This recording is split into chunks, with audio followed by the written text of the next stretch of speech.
Début septembre 2025, un couple d'industriels algériens ont déposé une requête au niveau du Conseil des droits de l'homme de l'ONU, une femme et un homme, Monsieur Mehdi Bouslama et son épouse Nawel Qara Bouslama, deux chefs d'entreprise qui dirigeaient ensemble un groupe familial qui s'appelait BMI, spécialisé dans deux activités principalement, l'immobilier et l'impression bancaire, la fabrication des carnets de chèques, des bons de trésor. Un point distingue cette affaire de toutes les autres affaires de corruption, de hogra et d'abus de pouvoir, c'est l'affaire de l'empoisonnement.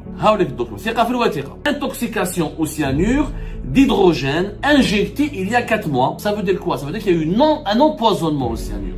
Le cyanure, c'est un poison très dangereux et fatal. C'est une tentative d'empoisonnement. J'ai un autre document médical. On lui a administré l'antidote qu'on appelle le cyanokit. Les documents parlent d'eux-mêmes.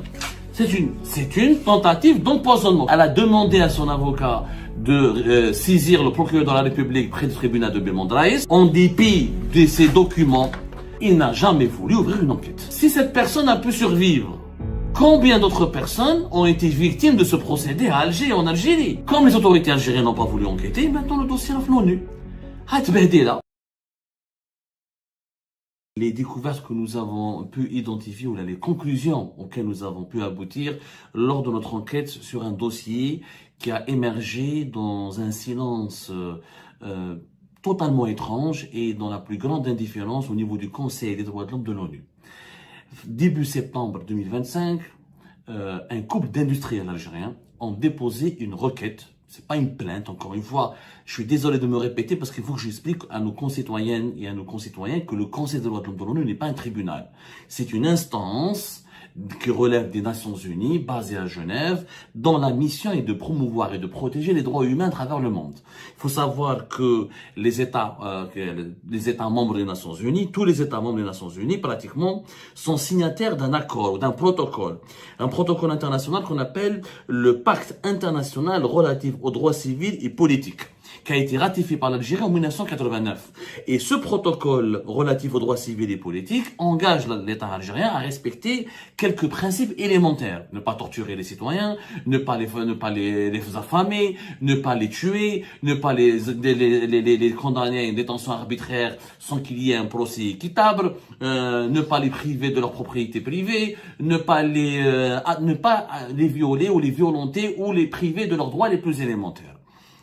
Quand des Algériens sont victimes d'un abus de pouvoir, de ce qu'on appelle chez nous la hogra, d'une violation caractérisée et flagrante de leurs droits fondamentaux, ils doivent, quand ils ont saisi toutes les instances judiciaires et administratives en Algérie, c'est-à-dire le Saint-Tribunal, la Cour de justice, la Cour suprême, le Conseil de l'État, des instances chargées des droits de l'homme, après avoir interpellé ou saisi la présidence de la République, le Premier ministère, le médiateur de la République, après avoir saisi toutes les institutions qui existent en Algérie, si leurs droits ne leur sont toujours pas restitués, et si ces citoyens estiment qu'ils ont été violentés très gravement, qu'ils ont été victimes d'un abus de pouvoir dangereux qui a mis en péril leur intégrité morale ou qui a menacé leur intégrité physique, ils ont le droit de saisir une ONG ou prendre un avocat basé à Genève en Suisse pour demander ou déposer ce qu'on appelle une communication, une requête au niveau du Conseil des droits de l'homme de l'ONU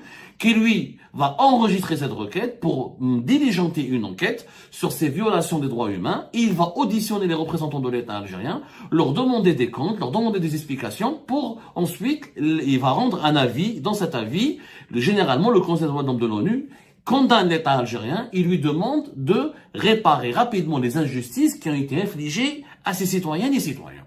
C'est ce que ce couple d'industriels ont fait à travers cette procédure. Début septembre 2025, une femme et un homme, Monsieur Mehdi Bouslama et son épouse Nawel Qara Bouslama, deux chefs d'entreprise qui dirigeaient ensemble un groupe familial qui s'appelait BMI, spécialisé dans deux activités principalement, l'immobilier et l'impression bancaire. C'est-à-dire, comme on l'a expliqué ce matin, la fabrication des carnets de chèques, des bons de trésor, tout ce qui est documentation numérique et papier que doivent utiliser les institutions financières et bancaires.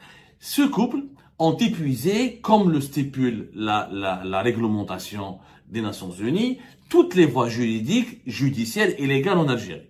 Et leurs droits ne leur ont pas été restitués. Le problème, ce qu'on a dit ce matin, un point distingue cette affaire de toutes les autres affaires de corruption, de hogra et d'abus de pouvoir que nous avons l'habitude de recenser ou de dénoncer dans notre média. C'est l'affaire de l'empoisonnement. Effectivement, dans cette affaire, il n'y a pas que le racket. C'est un groupe, ce sont deux entrepreneurs qui avaient un projet immobilier avec le ministère de la Défense nationale, un projet de 1432 logements dans une promotion immobilière qui devait voir le jour de 2013 à 2014 à Boudouéou, entre Alger et Boumerdès. Ce projet a été bloqué, a été gelé parce qu'une responsable d'un bureau d'études qui s'appelle Hayat Ould Yahya leur a demandé au nom du ministère de la Défense nationale et elle a parlé au nom du général-major Zerrouk Dahmani qui dirige pendant plus de presque 20 ans le département de l'action sociale du ministère de la Défense nationale, qui est l'un des départements les plus puissants du ministère de la Défense nationale. On l'a expliqué pourquoi, parce qu'il gère tous les financements, tous les budgets alloués à la prise en charge des besoins sociaux des militaires et des travailleurs du ministère de la Défense nationale et du secteur de la Défense nationale. Cette dame a demandé aux deux entrepreneurs, à savoir Mehdi Bouslama et Nawel Qara Bouslama, un pot de vin de plus de 20 milliards de centimes. À l'époque, c'était l'équivalent de 2 millions d'euros. Mais le scandale ne s'était pas arrêté là. Le scandale a pris une dimension tragique et pour moi unique. C'est la première fois que je vois une telle affaire. Quand l'une de ces deux victimes de tentatives de corruption, de chantage et de racket, quand elle a commencé à dénoncer, à protester, à réclamer justice, en 2017, elle a été empoisonnée. Oui, mesdames et messieurs, elle a été empoisonnée. Vous allez me dire, Abdou, mais est-ce que tu es sûr de ce que tu racontes? Est-ce que tu as les preuves? Est-ce que c'est pas une exagération? Est-ce que c'est pas du tout une exagération? Parce que j'ai un document sous mes yeux. هاولك الدوكيومون ثقة في الوثيقة. تعرفونا يا l'équipe. Hna, on fonctionne qu'avec des preuves et des documents. Ça, c'est un document médical officiel qui a été délivré par une institution qui relève d'un établissement de santé public ici en France et qui dit précisément, ce document il date du 2 février 2018. 2 février 2018. Le cachet du médecin en question, c'est un médecin français totalement neutre qui a fait un diagnostic médical et qui a conclu avec le constat suivant, un constat très accablant. Intoxication au cyanure d'hydrogène injecté il y a 4 mois sous aspégique. Bon, c'est pas la peine de vous lire le traitement. La première phrase suivie, il y a eu une intoxication au cyanure. Ça veut dire quoi? Ça veut dire qu'il y a eu un empoisonnement au cyanure. Le cyanure, c'est un poison très dangereux et fatal qui a été donc injecté ou dont a été victime Madame Qara Bouslama, Nawel, a été victime d'une injection de cyanure 4 mois auparavant. Donc nous sommes en février 2018. C'était donc au mois de octobre-novembre 2017. Plus exactement vers la fin du mois d'octobre 2017. C'est une tentative d'empoisonnement. J'ai un autre document médical qui le démontre. C'est un autre document médical délivré ici en France par un établissement public de santé qui a administré à la victime de cet empoisonnement au cyanure un antidote pour pouvoir guérir et pour pouvoir sauver, même pas guérir, quand on est empoisonné, on guérit pas. D'abord, on doit sauver de la vie. Il faut que, miraculeusement, elle a eu la vie sauve. On lui a administré l'antidote qu'on appelle le cyanokit. Voilà un deuxième document. J'ai tout un dossier médical, Ajma. Tout ça, c'est le dossier médical que j'ai pu récupérer lors de nos investigations. Donc, je ne parle pas en l'air. Même maintenant, ça m'a choqué. J'y ai pas cru d'ailleurs, je vous dis la vérité. Mais les documents parlent d'eux-mêmes. Les documents parlent d'eux-mêmes. C'est une tentative d'empoisonnement. Quand on dit tentative d'empoisonnement, on dit quoi? On dit une tentative d'assassinat. Une tentative d'homicide volontaire. Quand on empoisonne une personne, c'est qu'on avait envie de la tuer, de l'assassiner. Maintenant, qui a voulu tuer Madame Qara Nawel Bouslama? La justice algérienne, au mois d'octobre 2000, fin octobre après l'attentat, d'après nos investigations, ça s'est passé dans un cabinet médical situé à Alger. La victime, elle s'est rendue compte qu'elle souffrait de troubles respiratoires inquiétants, alarmants et dangereux. Elle a eu peur pour sa vie. Elle a demandé à son avocat de saisir le procureur de la République près du tribunal de Belmondraïs. Le procureur de la République près du tribunal de Belmondraïs, en dépit de ces documents médicaux incontestables qui portent une vérité scientifique, il n'a jamais voulu ouvrir une enquête. Donc nous avons eu une citoyenne qui a été empoisonnée au cœur même de la capitale Alger, et la justice algérienne n'a jamais voulu bouger le petit doigt. Ce que cet avocat a subi, on vous réserve notre émission parce que nous avons découvert dans ce dossier, comme on dit en arabe. Il y a eu les mille et une nuits. Ce dossier, c'est les mille et un scandales. À chaque fois qu'on creuse, on essaie de comprendre ce dossier, on découvre des vérités amères. Cet avocat, en réalité, n'a jamais voulu aller jusqu'au bout de la procédure parce qu'il a été menacé par des agents qui parlaient au nom de la sécurité militaire, qui l'ont empêché de continuer la voie judiciaire pour que la justice algérienne puisse enquêter sur cet empoisonnement. Je rappelle que cette femme, alhamdoulilah, Dieu merci, elle a eu la vie sauve parce qu'elle a pu quitter l'Algérie, elle est partie en France et grâce au savoir-faire médical français et à la médecine française, elle a pu avoir la vie sauve. Ceci dit, d'après les documents médicaux qui sont en notre possession, elle a souffert au moins 3 ans, voire plus. Donc, on va dire, elle végétait, elle survivait plutôt de vivre. La justice algérienne n'a jamais voulu faire une enquête, ni pour la première année, ni la deuxième année, ni la troisième année. Ce qui est intriguant, c'est que cette tentative d'empoisonnement, elle a été perpétrée à la suite d'une année, qui est l'année 2016, au cours de laquelle la victime, Madame Qara Nawel Bouslama, avait déposé plainte d'abord à la brigade de recherche de Bab Jdeid, de la gendarmerie nationale, contre le chantage et le racket et la tentative on va dire le plan de corruption, le plan machiavélique dont elle avait été victime. Elle est partie à la brigade de recherche de Bab Jdeid. Elle a remis, selon nos investigations, on est en train d'essayer de récupérer toutes ces preuves, elle a remis des preuves, des pièces à conviction qui démontreraient un lien inévitable et incontestable entre la femme qui dirigeait un bureau d'études accrédité, agréé par le ministère de la Défense nationale, la fameuse Hayed Ould Yahya, que nous sommes en train de rechercher aussi pour lui donner la parole, pour qu'on nous explique est-ce qu'elle agissait seule ou est-ce qu'elle était en réseau, entre les preuves et les documents et les indices et les informations qui ont été fournies en 2016 par Madame Bouslama, ont dévoilé une relation entre cette dame corrompue et véreuse et le général-major Zerrouk Dahmani. À la brigade de recherche de Bab Jdeid, visiblement, ils n'ont pas fait d'enquête, alors que tous les documents les preuves leur ont été remises en janvier 2016. Elle a été convoquée 3 reprises par le tribunal militaire de Blida. Une première fois, mars 2016. Une deuxième fois, mai 2016. Une troisième fois, juin 2016. Donc, la justice militaire, comme elle était au courant qu'il y a un problème, qu'il y a une corruption, qu'il y a une opération de corruption et de chantage et de sabotage d'un groupe privé parce qu'on lui a exigé un pot de 2 millions d'euros depuis 2016. Avec des documents qui ont été remis, des témoignages de Madame Bouslama et de son mari Mehdi Bouslama. Je rappelle que ce qui est étonnant encore, c'est que ces 2 personnes ne sont pas des entrepreneurs lambda. Mehdi Bouslama, l'époux de la victime qui a été empoisonnée en 2017, on peut le qualifier d'une personnalité nationale. C'est quelqu'un qui a travaillé pour l'État. C'est un ancien haut fonctionnaire de l'État. Aujourd'hui, il est âgé de 72 ans. Avant de se lancer dans l'entrepreneuriat avec le groupe PMI, il était commissaire de police de 78 à 80. Il était fonctionnaire cadre dirigeant à l'office du complexe olympique du 5 juillet de 1990 à 1991. Par la suite, il a été même élu indépendant à la mairie de Bouzerria, l'une des localités les plus importantes de la wilaya d'Alger. Et nous avons pu confirmer aussi au cours de notre enquête que M. Mehdi Bouslama a travaillé dans plusieurs institutions publiques importantes, comme le ministère de l'Artisanat et du Tourisme, comme l'Office des droits d'auteur, comme le ministère des Finances. Donc, il est très connu à Alger.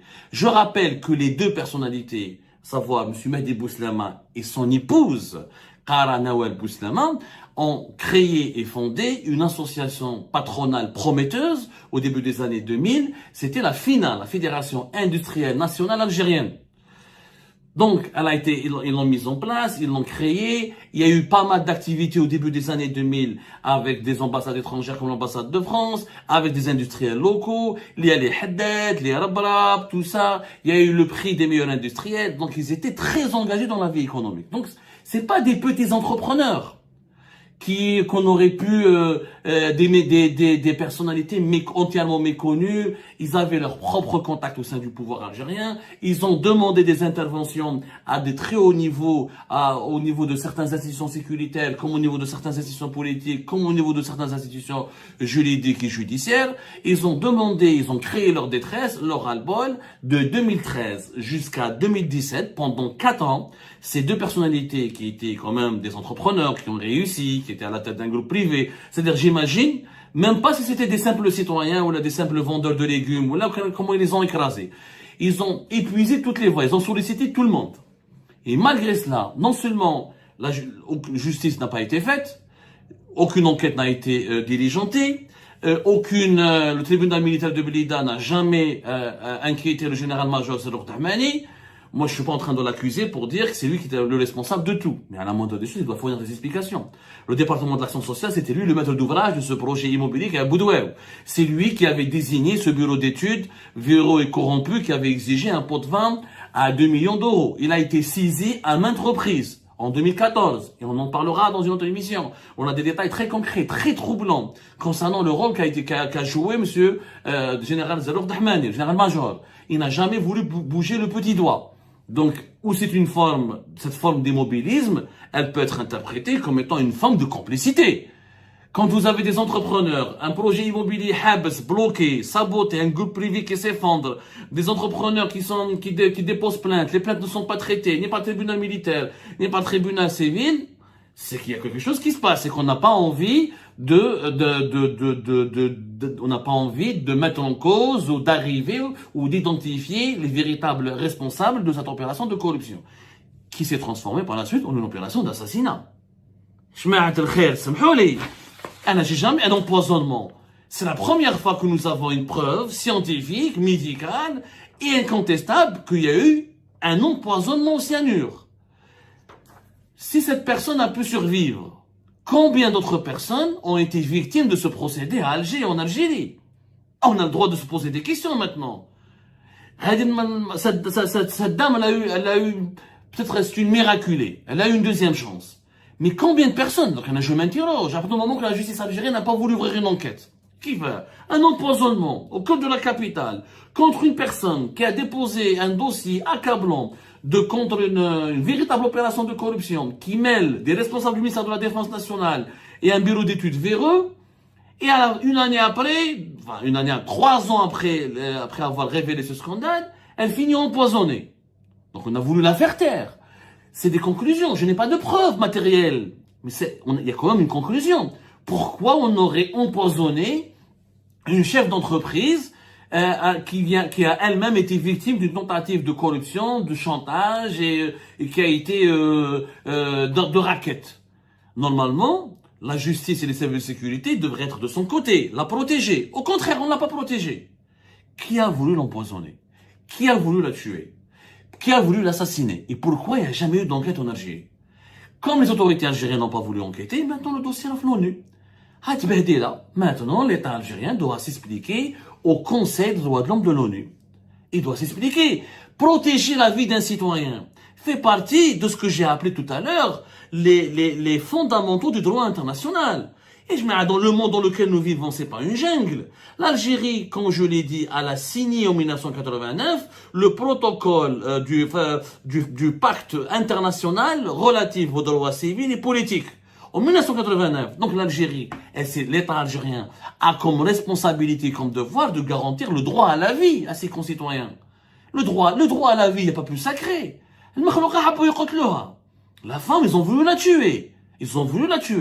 Et aucune justice n'enquête. Maintenant que l'affaire est à l'ONU, moi je lance un appel à Abdelmajid Tebboune. Monsieur Tebboune, vous nous dites tout le temps qu'on est la nouvelle Algérie, que la nouvelle Algérie elle est différente de l'ancienne Algérie, et que maintenant la mafia elle est combattue, que l'Issaba elle est partie. Ouadé ou non, monsieur Tebboune? Une preuve à l'appui. Nous avons une Algérienne qui a été empoisonnée à Alger, qui a déposé plainte, qui a donné des preuves à la brigade de recherche de Bebjdid et qui a été auditionnée à 3 fois le plus par le tribunal militaire de Blida. Pourquoi, monsieur Tebboune, vous ne voulez pas sauver l'honneur de l'Algérie et de réouvrir l'enquête? Puisque maintenant, l'affaire est à l'ONU. De toute façon, l'État algérien devant le Conseil de droits de l'homme de l'ONU, il sera auditionné, il sera interrogé, etc. Enfin, l'État, ses représentants au niveau de la mission permanente de l'État algérien auprès de l'Office des Nations Unies à Genève, elle sera interrogée, elle devra fournir des explications. Vous n'allez pas nous dire que c'est un fait divers. C'est pas un fait divers. Empoisonner une femme au cyanure, ce sont des méthodes qui rappellent la mafia, qui rappellent les services secrets des dictatures les plus arriérées, les plus archaïques.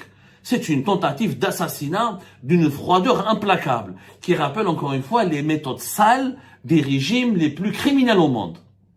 On ne peut pas accepter qu'une telle image soit véhiculée ou soit collée à notre chère et malheureuse Algérie.